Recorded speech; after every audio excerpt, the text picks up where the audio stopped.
Hello প্রিয় viewers, আবার আজকে নিয়ে এসেছি এক শিক্ষণীয় ঘটনা, যা শোনার পর আপনার হৃদয় কেঁপে উঠবে, চোখ কষে শিখতে হবে।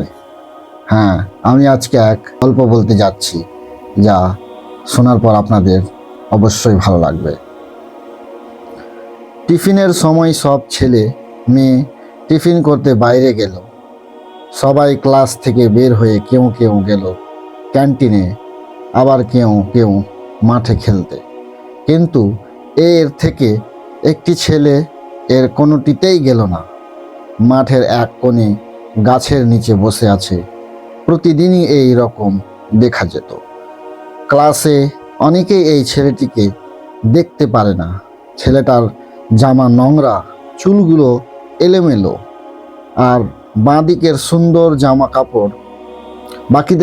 জামা কাপড় সুন্দর করে পরিপাটি করে আসে সবাই, শুধু এই ছেলেটি ছাড়া। সামনে পরীক্ষা, স্কুলে টাকা দিতে হবে। সবাই যার যার বাসায় জানায়। সবার বাবা মা এসে টাকা পরিশোধ করে গেছে, শুধু ওই ছেলেটির পরীক্ষার ফি বাকি। ছেলেটি ক্লাসে আসলেই স্যার ফি এর কথা জিজ্ঞাসা করে, আর ছেলেটি চুপ করে থাকে। এভাবে 2 থেকে 3 দিন গেল। স্যারেরা বুঝতে পারলো এই ছেলে টাকা দিতে পারবে না। হেড স্যারের কাছে নিয়ে ছেলের নামে নালিশ করলো। হেড স্যার ছেলেটিকে তার রুমে ডাকলো, অনেক বকাঝকা করলো। বাবা মাকে নিয়ে পরের দিন ক্লাসে আসতে বলল। প্রথম দিন তোমার বাবা মা এসে সেই যে ভর্তি করে দিয়ে গেল, আর তাদের মুখ দেখলাম না 1 বছরের মধ্যে। কাল যদি তোমার বাবা মা আমার সাথে দেখা না করে, তুমি আর স্কুলে আসবে না, এখন যাও। এই কথাগুলো হেডমাস্টার সেই ছেলেটাকে বলছিল।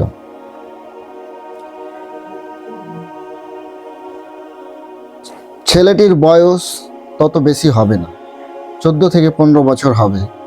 ছেলেটি কাঁদতে কাঁদতে ক্লাসে গিয়ে তার ছেঁড়া ব্যাগটি নিয়ে বের হয়ে গেল স্কুল থেকে। সেই থেকে ছেলেটি আর স্কুলে আসে না। অনেক দিন পর সেই স্কুলের হেড স্যার একদিন রাস্তায় রিক্সার জন্য দাঁড়িয়েছিল। কোথা থেকে যেন একটা রিক্সা এসে বলল, স্যার স্কুলে যাবেন? স্যার একটু আশ্চর্য হয়ে রিক্সা চালকটির দিকে তাকিয়ে রইল। একটা 14 থেকে 15 বছরের ছেলে রিক্সা চালাচ্ছে। স্যার আরও বেশি অবাক হলো যখন দেখলো এই ছেলেটা সেই ছেলে যাকে স্কুলে থেকে বের করে দিয়েছিল স্যার। স্যার আর কথা বলতে পারলেন না, চুপ করে রিক্সায় ওঠে বসলো। ছেলেটি কথা বলতে শুরু করলো, স্যার আমাকে চিনতে পারছেন? স্যার না চিনার ভান করে বলল, স্যার ওই দিন পরীক্ষা ফি দিতে পারিনি বলে আমাকে বের করে দিয়েছিলেন, আমি সেই ছেলে। স্যার চিনতে পেরেছি। স্যার আপনি ওই দিন আমার স্কুল থেকে বের না করে দিলে আমি আজ না খেয়ে মরতাম। স্যার বলল, মানে? স্যার আমি এতিম, রাস্তায় রাস্তায় ঘুরতাম আর বিভিন্ন স্কুলের সামনে দাঁড়িয়ে থাকতাম আর ভাবতাম আমি যদি পড়তে পারতাম। একদিন একটা সাহেব আর তার বউ আমাকে দেখে আপনার স্কুলে ভর্তি করে দিয়েছিল। আমি অনেক খুশি হয়েছিলাম, কিন্তু স্কুলে ভর্তি করানোর পর আর সেই সাহেব আর ম্যাডামকে কখনো দেখিনি। আর আমি পাগলের মতো খেয়ে না খেয়ে সারাদিন স্কুলে পড়ে থাকতাম। সবাই যখন টিফিন খেত, আমি দূরে এক কোণে বসে বসে সবার খাওয়া দেখতাম আর কান্না করতাম। খিদা অনেক লাগতো স্যার, কিন্তু ক্লাস করতে যা ক্ষুধা লাগতো তার চেয়ে বেশি ভালো লাগতো। তাই না খেয়ে ক্লাস করতাম আর রাতে গিয়ে রাস্তার পাশে ঘুমাতাম।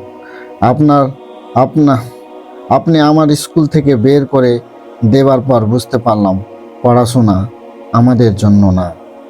যাদের পেট একবেলা ভরপেট খাবার জুটে না, বাবা মা নাই, তাদের জন্য পড়ালেখা না। তাই ওই দিন থেকে স্যার আমি রিক্সা চালাচ্ছি। স্যার এখন প্রতিদিন 3 বেলা হোটেলে 2 প্লেট ভাত সাথে মাছ ডাল দিয়ে পেট ভরে ভাত খায়।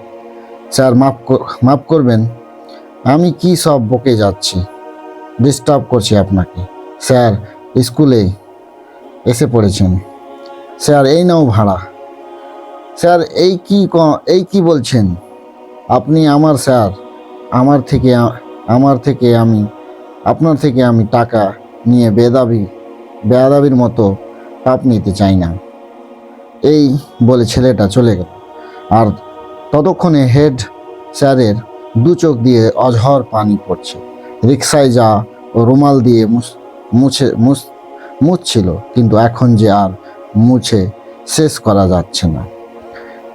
যেই ছেলেটা সে না জেনে অনেক কথা শুনিয়ে স্কুল থেকে বের করে দিয়েছে, আজ সেই ছেলে তাকে এত সম্মান দিল।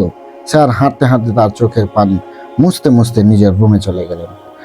আসুন আমরা এই মতো যারা গরিব, যাদের স্বপ্ন পড়াশোনা করার, কিন্তু তাদের পরিস্থিতি তাদেরকে সেটা করতে দিচ্ছে না, তাদেরকে আমরা সাহায্য করি। তাদেরকে আমরা যথেষ্ট সাহায্য করে স্কুলে ভর্তি করে দিয়ে তাদের আবার খোঁজ খেয়াল রাখি, ছেলেটা কেমন আছে, কিভাবে পড়াশোনা তার চলছে, তার অবস্থা কীরকম। শুধু একবার সাহায্যের হাত বাড়িয়ে তাকে ভুলে গেলে চলবে না। এই মতো ছেলেদেরকে একটা নির্দিষ্ট শিক্ষা স্তরে পৌঁছানো পর্যন্ত তাদের খেয়াল রাখতে হবে, কারণ তারা এতিম। তাদের দেখাশোনা, তাদের খোঁজ খবর নেওয়ার মতো কেউ থাকে না। আপনি যদি তার গার্জেন হয়ে তাকে সাহায্য করেন, তাহলে কতই না ভালো আর কতই না পুণ্যের কাজ। আসুন এই মতো ছেলে আমাদের চোখে নজরে পড়লে তাদের সাহায্য করি এবং শিক্ষার তাদেরও সমান অধিকার করে দিই। আমি মোহাম্মদ তাসিরউদ্দিন শেখ, আমার জন্য দোয়া করবেন। সবাই ভালো থাকবেন, সুস্থ থাকবেন। ধন্যবাদ।